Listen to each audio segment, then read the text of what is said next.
ایک بہن یہ سوال کرتی ہیں کہ حمل ہونے کی وجہ سے میں زمین پر سجدہ نہیں کر سکتی،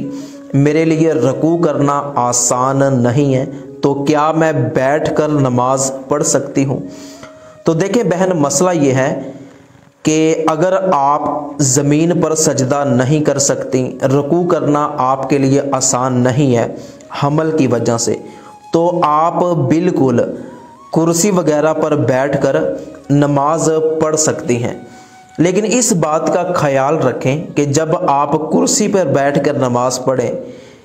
تو سامنے تکیہ وغیرہ رکھنے کی یا پھٹی وغیرہ رکھنے کی کوئی ضرورت نہیں ہے۔ جب آپ اشارے کے ساتھ نماز پڑھیں گے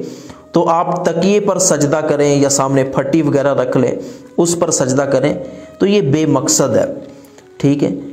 تو آپ نے جب اشارے کے ساتھ نماز پڑھنی ہے کرسی وغیرہ پر بیٹھ کے، تو صرف اس بات کا خیال رکھنا ہے کہ آپ نے جب رکوع کرنا ہے تو تھوڑا جھکنا ہے، سجدہ کرنا ہے تو آپ نے زیادہ جھکنا ہے، یعنی کہ یہ آپ مثال کے طور پہ سیدھی کھڑی ہیں، رکوع آپ اتنا سا جھکیں، جب سجدہ کریں تو زیادہ جھک جائیں، یعنی کہ رکوع اور سجدے میں فرق ہونا بہت ضروری ہے، اور اس کے جھکنے میں فرق ہونا، سجدے میں زیادہ جھکنا ہے، رکوع میں کم جھکنا ہے۔